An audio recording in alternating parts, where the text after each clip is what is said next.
Hey everyone, Cleo here, and today we're talking about the Booktube Prize.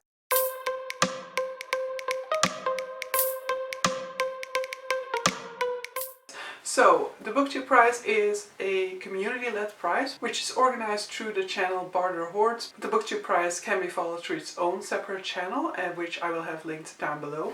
And so each year it goes through a number of books within a specific category, and those books go through 4 rounds. Each round they are judged by a pool of judges, and then at the end one winner is announced.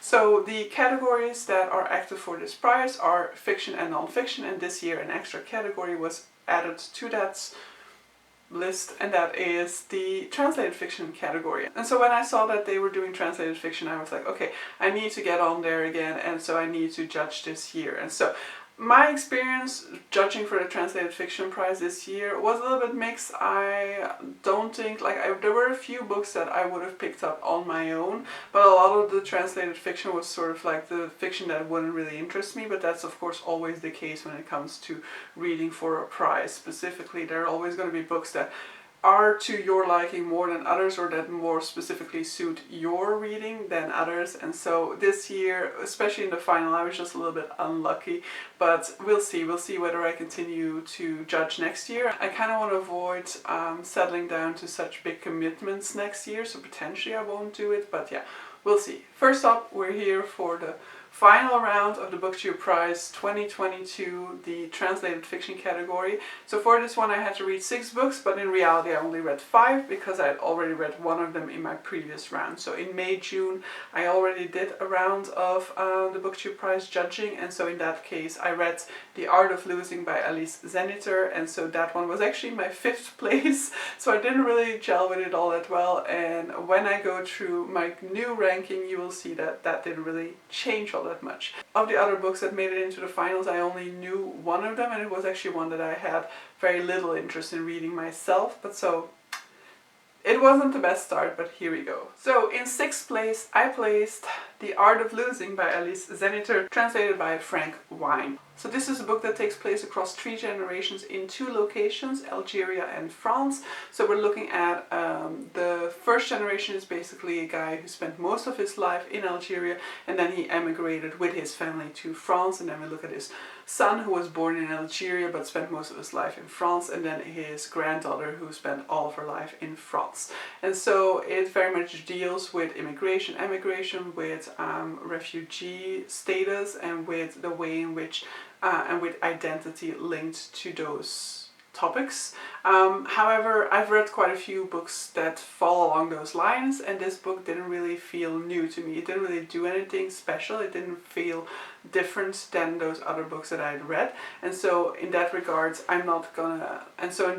in terms of its subject matter, I didn't think it was anything revolutionary, and in terms of its structure, it really didn't do anything for me, because structurally this is told chronologically, so we go through each generation basically. So we start out the story with the father figure, that section ends, so we move on to the son, and then that section ends and we move over into the granddaughter section. And I really struggled with the father figure, so I really struggled with his section, and since that is the beginning of the book and the first third of the book, if it weren't for the prize I might have put it down, because I really wasn't enjoying, and it was only until I got to the second perspective, which ended up being my favorite perspective, that I started to really get engaged with the text, and that things weren't as much of a struggle. The first section really was a struggle for me to make it through, because I was just bored throughout that section. And so this one lands my last spots, mainly because I didn't think the structure worked for it. I think for this particular book it would have been better to have an integrated structure where you have all 3 perspectives running through one another. And so yes, as a reader you have to deal with the time jumps in that case, but if each of those individual storylines is told chronologically, it still is relatively easy to do that. And then secondly, because I don't think it is innovative, it doesn't really add to the conversation. It's another voice, another perspective, another situation, sure, and that is perfectly fine for the book, but for a prize book I would say there's nothing that makes this book stand out in that regard. On my 5th spot there's a book that will then clearly indicated you cannot please them all, you cannot even please me by doing what I just said the Art of Losing should have done. So in the 5th spot I put Brickmakers by Selva Almada, translated by Annie McDermott. And so what this book did that the previous book should have done is it intermingled its perspectives. So in this one we're looking at 2 generations, and so the father figures in this particular case were they were off on the wrong foot with one another from the beginning, and they don't even remember what happened the first time they met one another, but something must have happened that made them dislike one another, and then that dislike grew into hatred over time. And so their actions, which first were just like innocent actions that just didn't sit well with the other, after a while they become deliberate attempts at, you know, upsetting the other or, you know, screwing the other one over.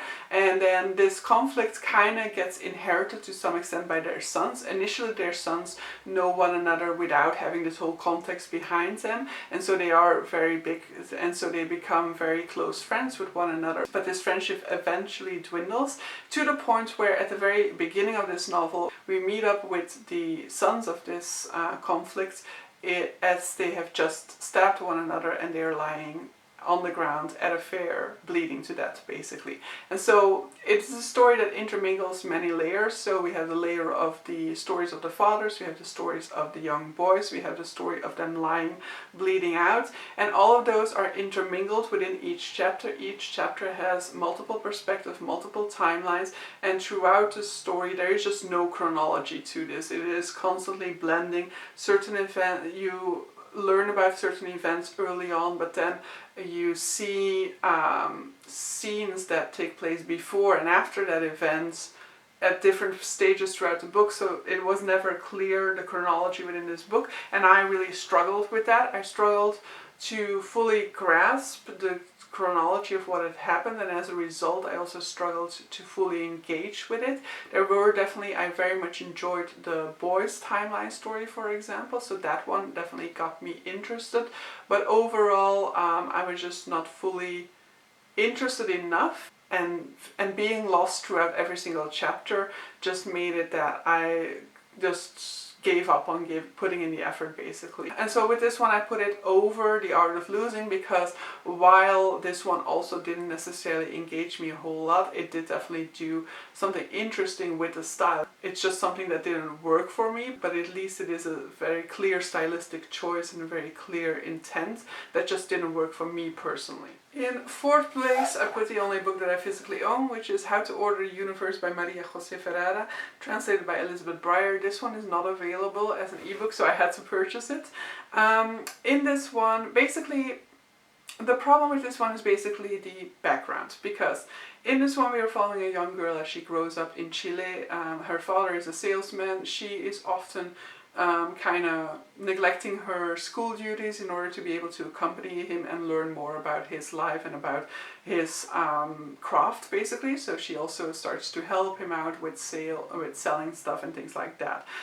From a young age onward, as a result, she is in this sphere of adults. She is smoking, she is drinking and things like that, and it's very much a story about her growing up. But what I was missing was the background. There is a background here which is explained at the back as well. So this takes place in Pinochet era Chile, so Pinochet being a dictator at that point in time, and it is clear from the background that something like that is going on, because there is this photographer and he's taking pictures of what he refers to as ghosts, and it's clear to me that those ghosts mean people who are undesirable within this current system, within this current political climate, or people who are made to be disappeared by the system, which is not fully clear to me which one of the two it is. But so there are these moments in the book that make you go like, ah, okay, this is referring to something in the political context of the story. However, I don't know the political context of this story, and so this is not a jab at the original book, because the original book is written for a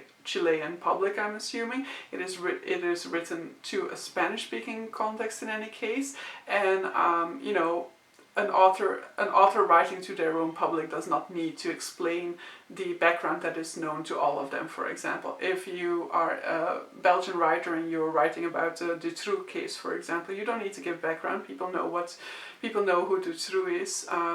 But the translator, I feel like there should have been a translator's note within this one, or maybe sort of like footnotes, but I prefer a translator's note. This happened in Tokyo Ueno Station, for example, where at the very end there's a translator's note, and that translator's note made me rethink everything that I'd read so far in the book, because all of a sudden I had the context behind which the story takes place. And so with this one, I feel like it would have really benefited from a translator's note at the very end as well, for me to be able to see what these references to Ghost, what they really were referring to. Aside from that, it's a fast-paced read. It's very short, but also like on the page there are often, like, I just got a busy page, but basically there are very short chapters, and always there's a wide page before a chapter. So you get through this one really, really quickly. But I felt like it kind of felt a little bit too mundane, too banal to some extent, and it's clear that there's a lot more going on in the background, and so that if you understand the story within its full cultural context, probably it has much more of an impact than it did for me, who does not have that background. And so once again, that is not the fault of the book itself, it's the fault of the translation, I feel like. I feel like if there is a specific cultural, historical, political background that pervades the text, it needs to be addressed in a translator's note. Plus, I really love translator's notes, I want more of them. Moving into the top 3. So in third spot, I put The Phone Booth at the Edge of the World by Laura Imai Messina, translated by Lucy Rand. So this is a book all about grief. This is a book taking place in the aftermath of a typhoon that hit Japan. The typhoon that is most well known for having caused the problem at the Fukushima power plants. In this book, we are not dealing with Fukushima at all, we're dealing with the human aftermath of this event. And so our protagonist is a woman who has lost her daughter and her mother in this event. She was a single mother, so she also doesn't have a family to fall back on or anything like that. And she is a radio show host, and at one point in time she finds out about this phone booth in the middle of nowhere where apparently you can speak with the dead. And so she goes out there to discover, and it's very much sort of like found family type of story about the connections she makes there, the stories of the other people there, because not everybody is there for that same typhoon, for example. People have lost somebody in other events as well there, or just in natural ways there. And so it is about the connections and the stories that she finds out there, and about kind of dealing with grief and how everybody deals with grief in their own way, but there is something that they share amongst their grief as well, and about, you know, getting through that grief, accepting and moving on without that meaning that you've forgotten about the person you've lost. Basically, the idea of the phone box is that it is a way for people to connect to the people they've lost, and some people do that connection at home in their own mind or by looking at pictures that they've seen, and some people need this phone booth to be able to do it for them. But so yeah, I think in concept it was nice, and it had an interesting structure as well, but it just didn't satisfy me. It didn't, like, I'm used to Japanese literature being like bittersweet, and this one absolutely lends itself to being bittersweet, but I never had that emotional connection to the characters that I need and that I usually get in a Japanese novel. This is actually an Italian novel, but the subject matter is Japanese, the characters are Japanese, but it is translated from Italian because the author is an Italian woman who's been living in Japan for 12 years. But so yeah, it did interesting, but so yeah, I think overall it's a solid book, and I enjoyed it to a certain extent, but it didn't blow me away or anything like that. I wasn't hooked, but it was also not difficult to get through. In terms of its structure, every other chapter the story continues, but in between you kind of get like a banal random type chapter that kind of refers to something set within the previous chapter. So for example, if in the previous chapter you mention making a list, then that chapter afterwards will be the list that the person made in that first chapter, for example. But sometimes it will be something super random, like the title of a book mentioned in the previous chapter. And so it kept things light, and it was a sort of like, it created a unique tone, but sometimes I just felt like, why is this even even in here, like, okay, and now you're just trying to maintain a structure that isn't working anymore. But so, yeah, that's it for that book.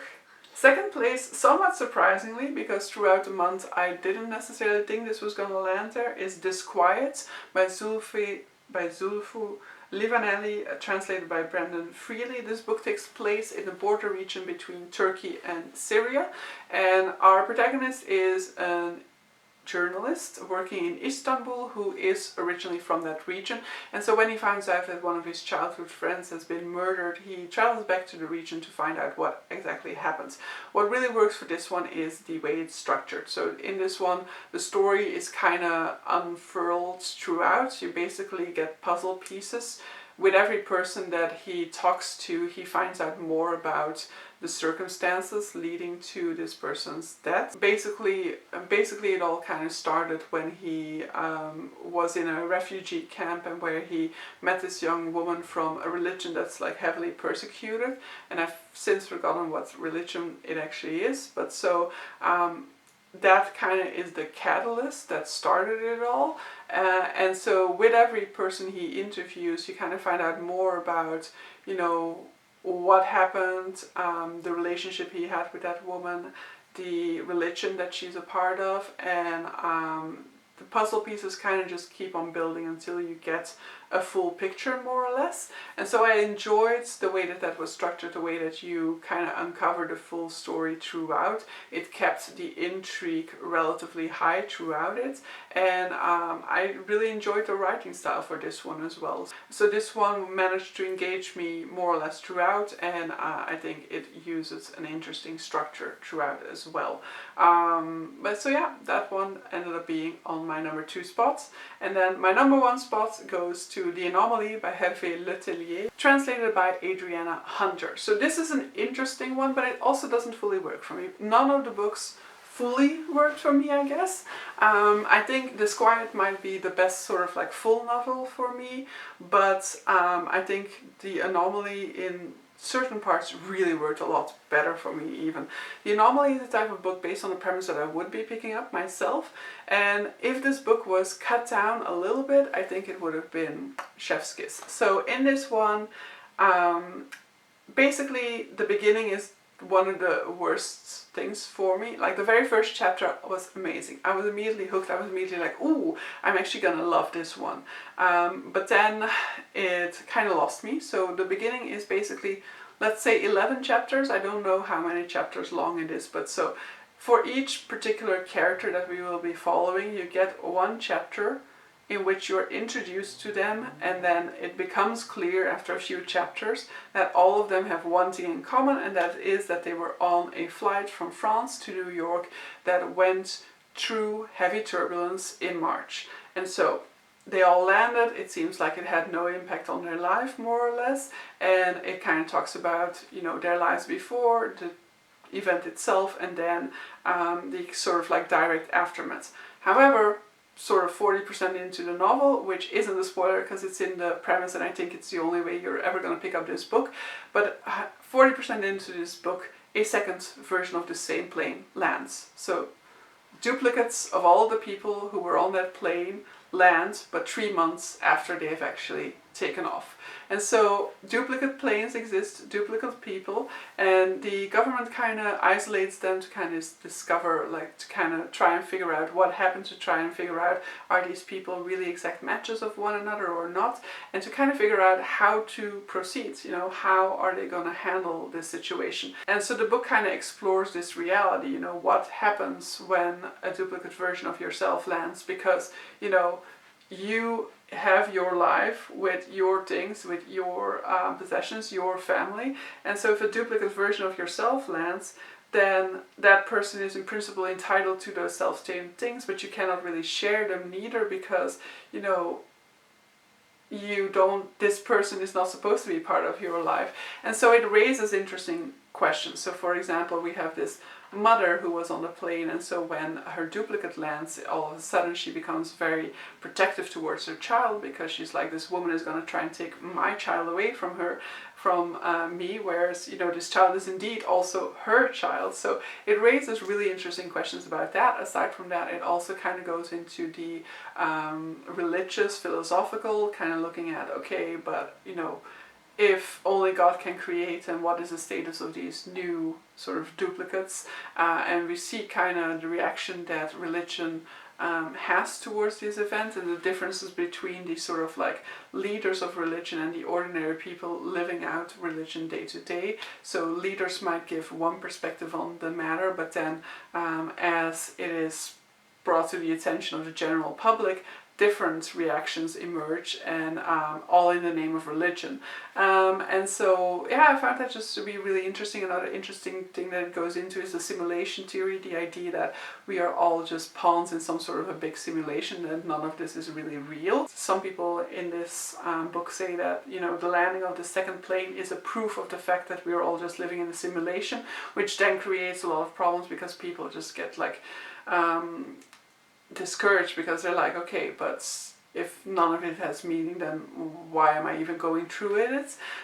So it raised a lot of questions. It was really a thought-provoking book, and so that is the reason why I put it in the first spot. But I definitely will say that with this book I had some weariness from time to time. As I said, in that first half where we're introduced to all of these different characters, because the plot isn't moving forward, after a while I was just like, ugh, another character, another one, can we just move on now? And so and that is also what happened towards the end of the second half, is that I kind of started to grow tired of it a little bit, because it was just exploring different scenarios, but there are no conclusions to be reached neither.